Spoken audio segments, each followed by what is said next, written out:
তো আজকে আমরা পড়ব ডিম্বাশয়ের আণুবীক্ষণিক গঠন। দেখো, তোমরা জানো ডিম্বাশয় হচ্ছে স্ত্রী দেহের মুখ্য যৌন অঙ্গ। এবার এই রিলেটেড অনেক তথ্য আমরা বিস্তারিতভাবে জেনেছি, তবে এই পোর্শনটা বাকি ছিল, আজকে আমরা এটা কভার করব। তো চলো শুরু করা যাক। দেখো, এই যে ডিম্বাশয়ের আণুবীক্ষণিক গঠনটা রয়েছে, এই ডিম্বাশয়ের আণুবীক্ষণিক গঠন রয়েছে, এখানে আমরা দেখব ডিম্বাশয়ের বিভিন্ন লেয়ার। তো দেখো, যেই সর্ববহিস্থ লেয়ারটি রয়েছে ডিম্বাশয়ের মধ্যে, যে সর্ববহিস্থ লেয়ারটি রয়েছে যেটা ডিম্বাশয়কে আবৃত করে রাখে, তাকে আমরা বলবো জননকলা বা জার্মিনাল এপিথেলিয়াম। তো এই দেখো, এই যে সর্ববহিস্থ স্তরটি আমরা দেখতে পাচ্ছি, এই যে সর্ববহিস্থ স্তরটি আমরা দেখতে পাচ্ছি, একে আমরা কি বলবো? জার্মিনাল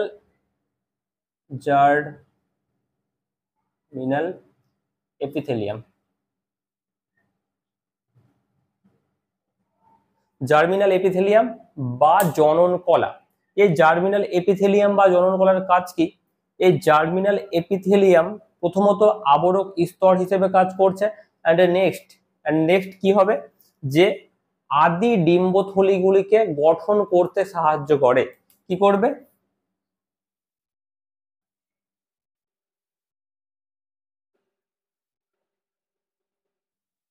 আদি ডিম্বথলি গঠন করতে সাহায্য করবে কে? এই জার্মিনাল এপিথেলিয়াম।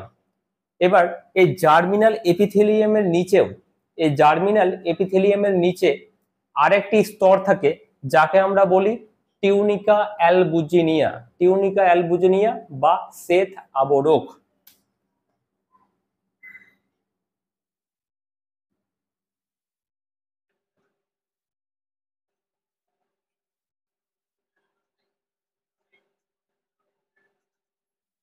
তাহলে কি বলছি? এই জার্মিনাল এপিথেলিয়ামের নিচে আরেকটি স্তর থাকে যাকে আমরা বলছি টিউনিকা অ্যালবুজিনিয়া বা শ্বেত আবরক। এর কাজ কি? এটিও একরকম আবরক স্তর হিসেবে কাজ করে, যেটা ডিম্বাশয়কে আবৃত করে রাখে। এবার দেখো, এই যে টিউনিকা অ্যালবুজিনিয়া বা শ্বেত আবরক রয়েছে, এই শ্বেত আবরকের ভেতরে যোগ কলা দ্বারা গঠিত কিছু বিশেষ অংশ লক্ষ্য করা যায়।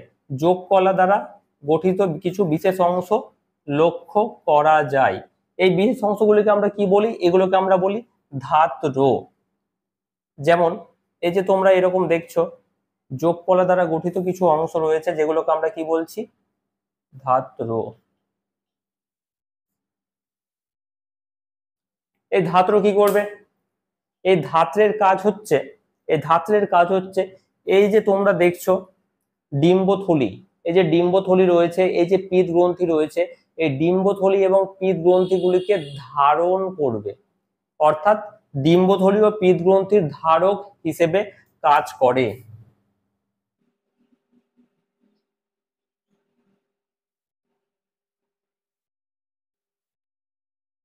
এছাড়াও এটি ডিম্বাশয়কে, এই ধাত্র কি করে? ডিম্বাশয়কে পুষ্টি সরবরাহ করে।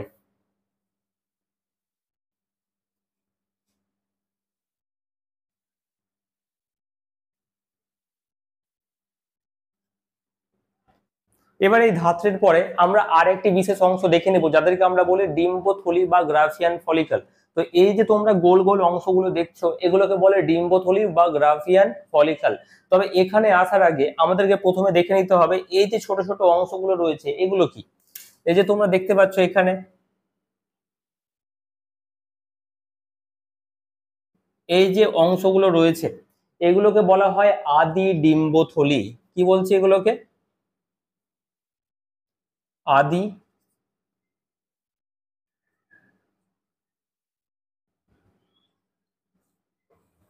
ডিম্বথলি। আদি ডিম্বথলি। এই আদি ডিম্বথলির কেন্দ্রে থাকে আদি ডিম্বাণু বা উগোনিয়াম। কি থাকবে এর কেন্দ্রে? আদি ডিম্বাণু বা উগোনিয়াম। ঠিক আছে, এই আদি ডিম্বথলির কেন্দ্রে কি থাকছে? আদি ডিম্বাণু বা উগোনিয়াম।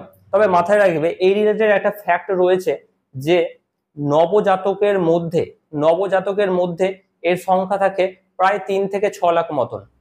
এই আদি ডিম্বথলির সংখ্যা থাকে একটা নবজাতক শিশুর মধ্যে প্রায় 3 থেকে 6 লাখ মতন। কিন্তু আস্তে আস্তে যখন বয়স বাড়ে, স্পেশালি আফটার বয়স সন্ধিকাল, এর সংখ্যাটা কিন্তু কমতে থাকে। তখন ওই নিয়ারলি 60 থেকে 70,000 এর কাছাকাছি এর কিন্তু সংখ্যাটা এসে দাঁড়ায়। এবার দেখো, এই যে আদি ডিম্বথলিগুলো রয়েছে, এই আদি ডিম্বথলিগুলো ধীরে ধীরে বৃদ্ধিপ্রাপ্ত হয়। ধীরে ধীরে কি হচ্ছে? বৃদ্ধিপ্রাপ্ত হচ্ছে। এই যে এই স্টেজগুলো দেখছো, এগুলো হচ্ছে ওর বৃদ্ধিপ্রাপ্ত দশা। বৃদ্ধিপ্রাপ্ত দশা। এবং আলটিমেটলি এটা কিসে রূপান্তরিত হবে? আলটিমেটলি এই আদি ডিম্বথলি কিসে রূপান্তরিত হবে? এটা রূপান্তরিত হবে পরিণত ডিম্বথলিতে। এটা হচ্ছে কি?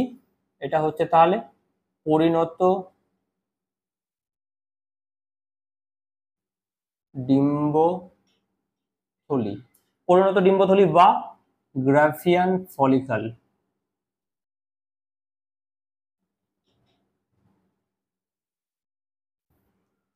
আশা করি তোমরা সবাই জানো এই পরিণত ডিম্বথলি বা গ্রাফিয়ান ফলিকল থেকে কোন হরমোন খরিত হয়। এটা আমাদের প্রায় সকলেরই জানা যে পরিণত ডিম্বথলি বা গ্রাফিয়ান ফলিকল থেকে খরিত হয় ইস্ট্রোজেন নামক হরমোন। কোন হরমোন এখান থেকে খরিত হবে? ইস্ট্রোজেন।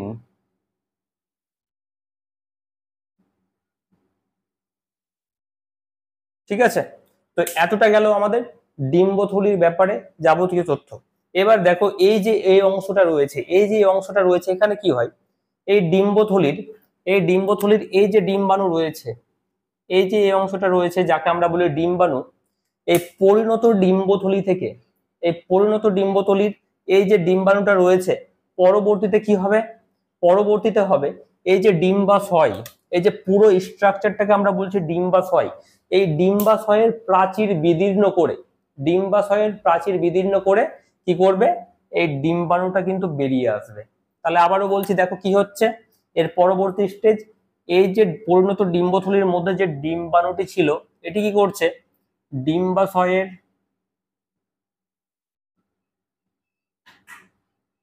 প্রাচীর বিদীর্ণ করে কি হচ্ছে? বেরিয়ে আসছে।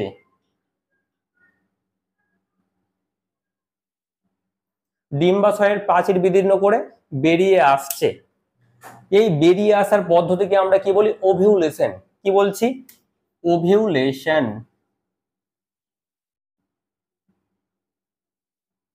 এই ডিম্বাশয়ের প্রাচীর বিদীর্ণ করে ডিম্বাণুর বেরিয়ে আসাকেই আমরা বলছি ওভিউলেশন। ঠিক আছে, এবার দেখো, মনে একটা প্রশ্ন জাগতেই পারে, এই ডিম্বাণুটি তাহলে বেরিয়ে কোথায় যাবে? এই ডিম্বাণুটি বেরিয়ে যাবে ডিম্ব নালী বা ফ্যালোপিয়ান নালীর মধ্যে। তারপরে আমরা দেখেছি সেটা কোথায় পৌঁছে যাবে? অ্যাম্পুলার মধ্যে, যেখানে নিষেক সম্পন্ন হবে। তো এখানে গেল আমাদের এই পার্টটার কাজ। এরপরে দেখো কি হচ্ছে, এই ডিম্বাণুটি বেরিয়ে যাওয়ার পর, এই যে ডিম্বাণুটি ছিল এটি বেরিয়ে যাওয়ার পর যে গ্রাফিয়ান ফলিকলটা পড়ে থাকলো, যে গ্রাফিয়ান ফলিকল বা ডিম্বথলিটি পড়ে থাকলো, এটা কিন্তু ফাঁকা অবস্থায় রয়েছে। এটা কি হলো?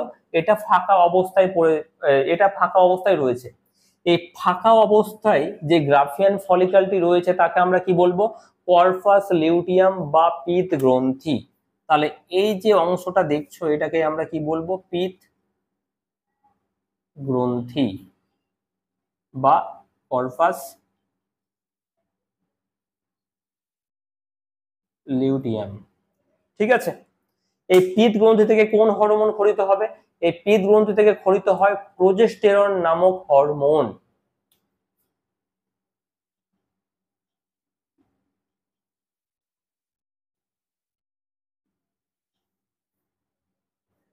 এছাড়া এই পিত গ্রন্থির মধ্যে লিউটিন নামক এক ধরনের পিতাভ রঞ্জক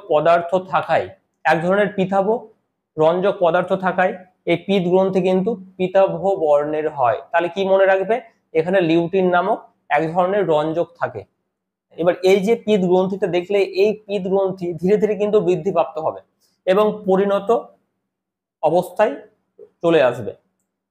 পরিণত অবস্থায় আসার পর এ কিন্তু পুনরায় ডিজেনারেট করতে স্টার্ট করবে এবং ডিজেনারেট করে অর্থাৎ ধ্বংস হয়ে এ কিসে পরিণত হবে? কর্পাস অ্যালবিক্যান্সে। কি বলছি?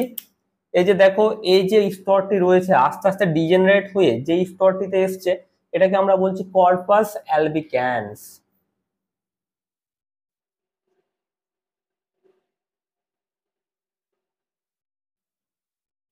তো এই গেল ডিম্বাশয়ের আণুবীক্ষণিক গঠন।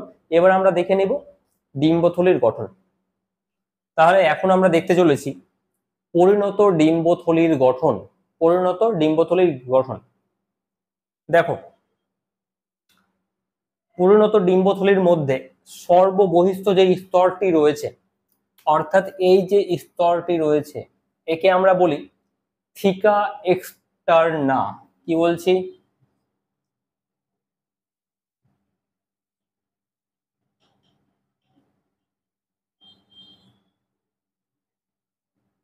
থিকা এক্সটার্না। এই থিকা এক্সটার্নার ভেতরে আরেকটি যে লেয়ার রয়েছে, অর্থাৎ এই লেয়ারটি, এটিকে আমরা বলবো থিকা ইন্টারনা। কি বলছি?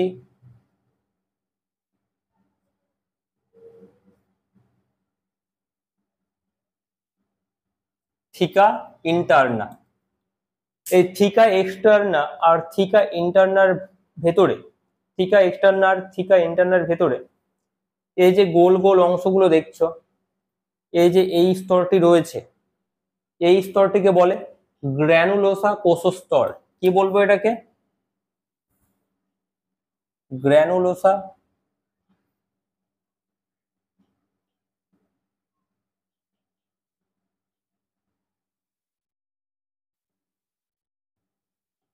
গ্র্যানুলোসা কোষস্তর। গ্র্যানুলোসা কোষস্তর। এই গ্র্যানুলোসা কোষস্তরের ভেতরে যে ফাঁকা জায়গাটি দেখছো, এই যে সাদা অংশটি তোমরা দেখতে পাচ্ছ, এটিকে বলা হয় অ্যান্ট্রাম। কি বলছি? অ্যান্ট্রাম।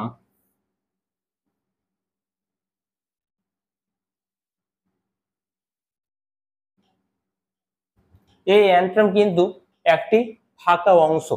এই অ্যান্ট্রাম কিন্তু একটি ফাঁকা অংশ। এবং এখানে একটি লিকুইড থাকে যাকে বলা হয় লিকার ফলিকুলি। কি বলছি? লিকার ফলিকুলি। এই অ্যান্ট্রামের পরে আরেকটি যে স্তরটি রয়েছে, এই যে এই স্তরটি, এটিকে আমরা বলি উসাইট। কি বলছি এটাকে? উসাইট। এই উসাইটের বাইরে গ্লাইকোপ্রোটিন নির্মিত আরেকটি পর্দা থাকে। গ্লাইকোপ্রোটিন নির্মিত একটি পর্দা থাকে যাকে বলা হয় জোনা পেলুসিডা। অর্থাৎ এই ধরনের অংশকে আমরা কি বলবো? জোনা পেলুসিডা।